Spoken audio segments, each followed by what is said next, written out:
घरकुलांसाठी आता 5 ब्रास वाळू मोफत देणार असल्याचं राज्याचे महसूल मंत्री चंद्रशेखर बावनकुळे यांनी सांगितलेलं आहे। वाळू उपसा करून धरणांची क्षमता वाढवली जाईल।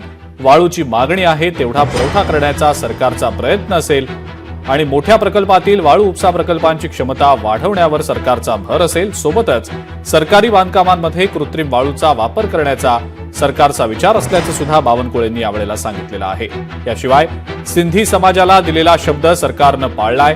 सिंधी समाजाच्या राज्यात 30 वसाहती आहेत। सिंधी विस्थापितांचा मुद्दा कॅबिनेट बैठकीमध्ये चर्चेला गेला असून सिंधी वसाहती आता क्लास 1 मध्ये वर्गीकृत होणार असल्याचं सुद्धा बावनकुळेंनी यावेळेला स्पष्ट केलं।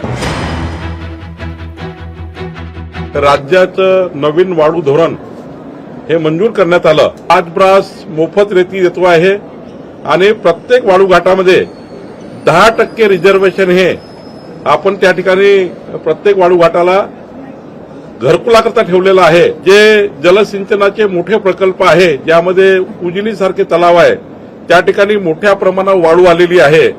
ती वाळू निष्कासन करणे आणि धरणाची कॅपॅसिटी वाढवणे याकरताही आज मंत्रिमंडळात चर्चा झाली। पुढच्या कॅबिनेटमध्ये आमचा एमसँड धोरण आणण्याचा प्रयत्न आमचा आहे। नैसर्गिक वाळू याचा धोरण पुढच्या कॅबिनेटमध्ये येणार आहे।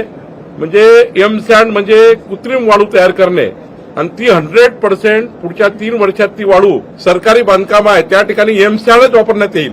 आजपासून सिंधी समाजाला त्यांचे घरं, त्यांचे व्यावसायिक प्रतिष्ठानं हे कायदेशीर करून घेता येईल असा अत्यंत चांगला निर्णय आम्ही आज घेतलेला आहे।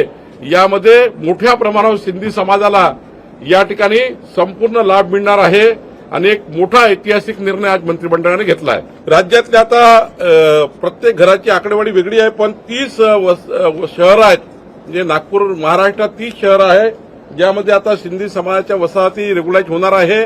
मोठ्या प्रमाणावर वसाहती आहेत आणि ह्या अनधिकृतपणे डिक्लेअर झालेल्या आहेत।